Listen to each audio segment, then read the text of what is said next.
Hello, everybody, and welcome to the Secret History Living Inside Your Aquarium. Today, we're going to be talking about fish anatomy. We're going to go over the basics of the exterior and interior anatomy of ornamental fish. And then we're going to take a look at a couple fish and see if we can identify some of those features. Now, this is just great if you just need to get a little primer, maybe for your first time, or maybe just brushing up on some old information. But this helps so that you know, if something's wrong with your fish, if their caudal fin is having issues or their adipose fin is having issues, if they have colored ventral fins, things like that. You'll be able then to describe these things properly on forums and other places where people can then help you out who have a little more knowledge than just your basic introductory knowledge. They'll be a lot more likely to chime in and help you out with your issues or with refining strains and things like that if you're doing selective breeding. If you can use some of these terms. So let's hop in, let's have some fun, and let's brush up on these terms. All right, so the first thing we need to do when talking about fish is address the four cardinal directions. There is the anterior, or their head, the front of the fish, and the posterior, or posterior, just like in humans, you've probably heard that referred to as the back. Posterior is the back part. Now, the top is referred to as dorsal, and the bottom is referred to as ventral. You may have heard these terms in general biology and anatomy. They're very common in all zoology and biology. So things like your heart and things like that, you'll have heard those terms when we're talking about the bottom of the heart versus the top of the heart and where things come and go with veins and arteries. So the most important thing really is you look at the outline of the fish, and there are variations in fish. They've evolved many different ways, but one of the most important things when you look at a fish is you look at it and you identify first the big, spiny, usually this fin can get really tall. We'll show you a couple different species and we'll label it, but this is their dorsal fin, this big tall fin here, and it's usually spiny and it has rays in the center that are rigid, like bone-like. And this is true for all the bony fish. That's anything other than, stingrays and sharks and things like that. Now, the back fin, there can be up to 3 dorsal fins, and those are soft fins. They're just flesh, and they're not the bony part, but you'll see up to 3 sometimes. In catfish, trout, salmon, and a few other fish, you'll find a little teeny fin that's kind of a little round hump right back here, and that's called the adipose, which means fat, technically, fin. Used to be thought that they stored fat in there. Now it's known that what it's used for is for navigating water that's really turbid. So any water that's got lots of fast-moving vortices and eddies and whirlpools, this helps them swim. And when they've cut it off, since many fisheries and things will trim this fin so that we know that it's a farmed fish when it comes back and gets caught, when this is missing, they've done studies and they've watched, and they have 8 to 15% less maneuverability and speed in water that is moving quickly. I think quickly was over 5 knots, so around 7 or 8 miles an hour, or 15 kilometers an hour speed of water. So beyond that, we've got these little teeny fins that you'll see sometimes on things like tuna and mackerel and really fast-moving fish. And those are called finlets. And they're just little teeny rays. It's just another identifying feature. The next biggest important fin is the tail fin, but we don't call it the tail fin. We call this the caudal fin. And that is just the term for the whole fin here. We also say rays for the little hard parts that look like little bony lines in there, and then flesh in between there. Now, the back part of the fish right here, that's the kind of tail area. Anything behind the anal fin and behind the last dorsal fin is called the caudal peduncle. And I just love that word. Caudal peduncle. So caudal peduncle is the back tail section, the fleshy muscular section before the tail starts. Then back up under here, this can be really small, it can be almost non-existent, but it can also be big, and it's the anal fin. And that's going to sometimes be called the ventral fin, but usually it's going to be called the anal fin. And back here, we have the actual vent, or anus, or cloaca. That's the proper term for a fish. That's all their eggs that are coming out, any sort of genetic material coming and going in reproduction, and then excretion of waste. And so moving on forward, we have the belly, which is, not a very scientific word, but that's what we say for the stomach area here. And then we come to the pelvic fin on the bottom. This kind of covers the outline of the fins from a profile. And this is the pelvic fin here.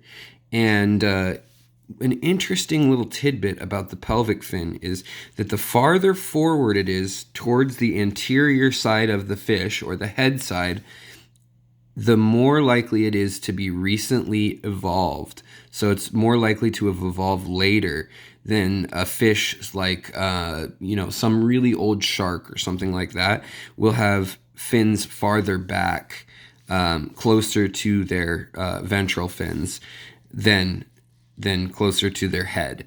So the closer it is to the head, the more specialized it is in its evolution, as a general rule. That doesn't always hold true, but it's just kind of an interesting tidbit. Some of the fish you can see that haven't changed in 60, 70 million years have these kind of midsection rather than right up near the head. So when we're continuing forward, right above this here, it's a little hard to see in this picture, but you've also got the fins that are on either side of the fish, and those are called the pectoral fins. Just like we have pectoral muscles in our chest, this is their equivalent here. Up above, right anterior to that, is going to be the gills. And there can be several gills in the cartilaginous fish, like sharks and things. You can have up to 7 gills, but in our fish, usually, however many gills they have is protected by a bony cover called the operculum. And that is sometimes called a bony gill plate, or a gill shield, gill armor, whatever you want to call it. It's that little flap, and a lot of times there's also a purpose for mating and reproduction, where there is iridophores that reflect light on that, and that can help you identify different species of fish. Usually that's a good indicator. And then as we come up, obviously we've got the mouth, we've got the nares, which are the nostrils, and then we've got up here the eye, of course. And then this area generally in the head between the eye and the last part of the gill is called the nape. Just like on humans, we have the nape as the back of our neck. That's their equivalent. The last thing I want to identify generally on the outside of the fish is going to be the lateral line, and that is specialized sensors. And what's really cool about these is, if we draw a little picture, this is what the surface of the fish's skin looks like. So if we see this shape here, they've got actually, in here, there's little hairs, and this is the surface of the fish right here. So pretend these are scales right here. And they've got these little pores, these little round pores, and basically air and water, anything moving, goes down through here and runs out through here. And that tells them if there are pressure waves coming. They get a reading for the general pressure of the water, and then if they sense something coming in here, there's these little hairs here, and there's these little nerve cells that have hairs like this, just like our inner ear has these. And they're called cilia, just like our lungs and our inner ear have little cilia. They're attached to nerve cells under the skin, and they sense things and tell them how fast, how quickly, which angle, and of what size waves are being made, and that helps them determine how to avoid predation. So scoot that one out of the way. That's the exterior of the fish. So now we're going to hop to the interior of the fish, and it's pretty straightforward, really. We've got, I guess I'll keep it a little farther out so you can see the various titles that are on here. But we've got, of course, the spinal cord that runs kind of down the middle of the fish. Sometimes in salmon, trout, and other fish, it'll run a little higher up, but generally it kind of runs somewhere down the middle of the fish. Obviously, we've got the head, and up here you've got the brain right in here. Up behind the eye, it's usually very close. It's very similar to our brain in the brain stem organization. It's very, sometimes we call it a reptilian brain, but it's very similar to our primitive brain, actually. So next up, we've got all the muscles that we eat when we eat fish, the fillet, if you will, and that's also how fish maneuver. Now, these bony fish can move all their fins and help them navigate doing that, whereas sharks have to move their entire body. So they move their whole body and not each individual fin. So it's kind of interesting. Now, something that's interesting and specific to fish, and you'll see issues with this sometimes, is the swim bladder.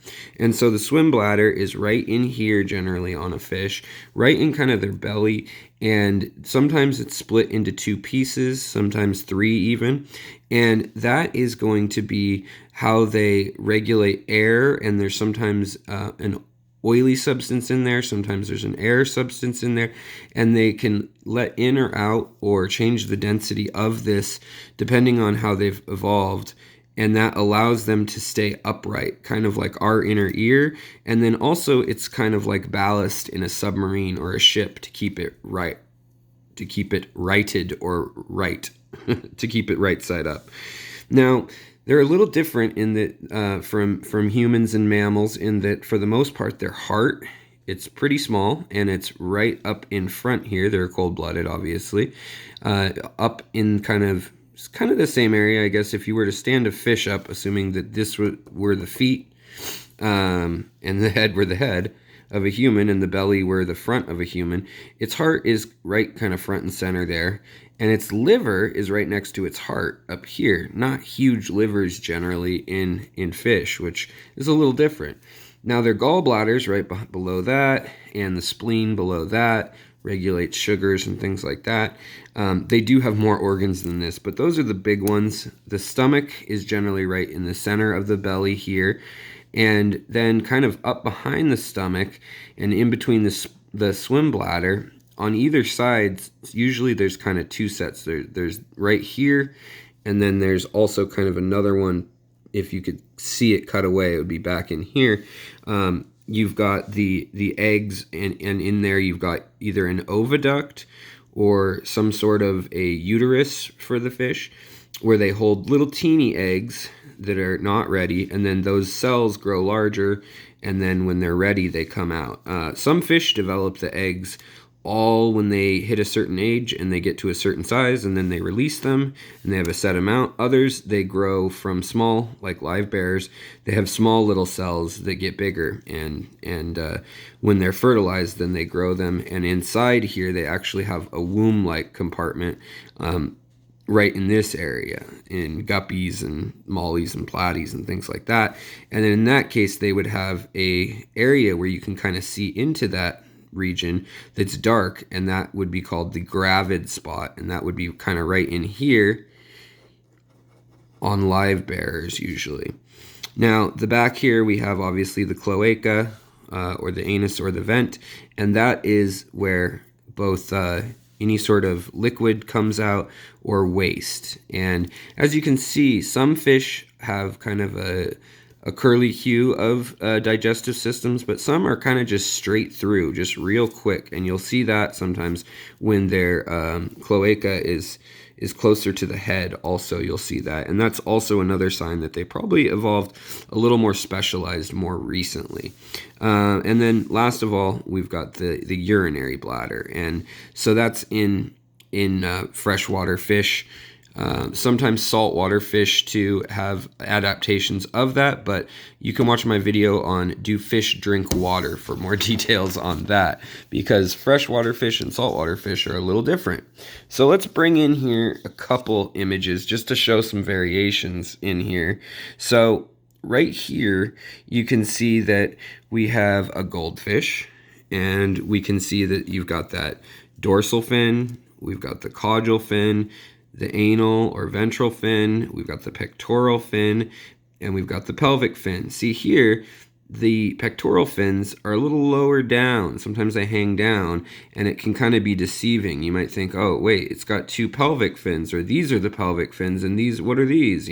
But really, these are going to be on the side, and these are going to be on the bottom of the fish where it curves on its body, generally. Now, humans have morphed a fair amount of fish. On goldfish, you'll see a lateral line for sensory here. On fish like apistogrammas and other fish, sometimes they have a lateral line that's here, and then it breaks, and then they have another one that goes here.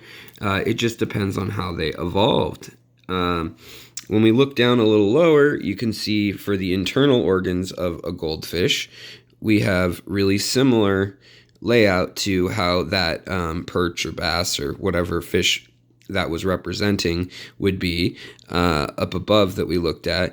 And it's very very similar. Here the goldfish has more wrapped up intestinal tract. Plecos have that too, if you take a look at them. And like I said, catfish will have the adipose fin that's right here, the little round fin, but other fish don't. So that's that. And the brain is very teeny in the goldfish and sitting up a little higher. But size isn't everything in the brain, so don't think too much on that. Now, if we take a look over here at an angelfish, there's a few little differences that you might want to remember, which is caudal filament, and that is the little wispy veil tail features that come off sometimes. And then the ovipositor is another thing that happens in many fish, and it will come down like this, and that's what puts eggs out. Also, the males will fertilize out of the same little thing, and that drops out right out of the cloaca area. So, still very similar in the layout, but they can look a little different. And here they've called the nape the crown, and also we have the lateral line. So let's head over to the tanks real quick, and we'll take a look at the last of these things. Sometimes the fins can get really exaggerated and interesting, here. Like when we've got these ventral fins that come way down here, and we've got our pectoral fins all the way up here, and then this, you may be wondering, okay, well, what do we call this then? If it's the same size as this, is this all part of the tail? Well, in angelfish, no, this would be the anal fin, or some people could call this another ventral fin. The ventral fin tends to be used more specifically for these long wispy fins rather than when we're looking at a fish similar to these ones. So, and then in the top, this is their actual dorsal fin. It's kind of modified. It's kind of two that have merged into a seamless bow or arch. And then the back, the caudal peduncle is very small right here. And then the whole back of the tail, the caudal fin, or the tail fin, is right here. So, pretty basic, but let's hop back over to our aquarium, take a look at some real fish, and just take a look at some of these features. So, we've got the dorsal fin here on her, and she's got a gravid spot, obviously, because she is a guppy and didn't want to hold still, but that gravid spot is the dark area. Let's get a pen to point. Well, they're really not going to hold still with the pen, but that spot right there, that dark spot, that's where all her eggs are. All her little babies getting ready to grow and come out are right there. Now, on the males, they have a specialized fin called the gonopodium, and that's right there. It's a little stick fin. You might be able to see it better on this guy here. And it is a little stick that's shaped like a V, and that allows them to impregnate the females, and then they come up and that fin can tuck right in. They can use it kind of like a little arm. So then we look at some more streamlined fish. We don't see any adipose fins or anything here. Just see the normal outline that we kind of saw in the description on all the tetras and things. You can see how specialized the fins can become, especially in like this wedge shaped dorsal fin that's kind of a funky shape on the guppies. Versus the kind of streamlined normal fish shapes that you're used to seeing. Now, if we can find a little catfish that'll hold still, like this guy, you can see there's the adipose fin right there. You see that? Right behind this really tall dorsal sail fin, we got the adipose, and then the caudal, and then we've got the ventral fins below, and then the pectorals up front.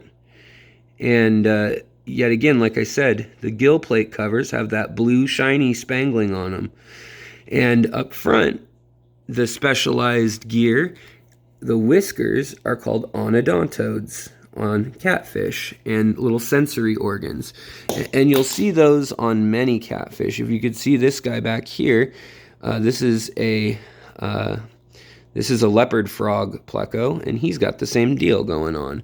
So I won't take up too much more of your time here, but I just thought I'd show you guys some of the variation in some of the fish.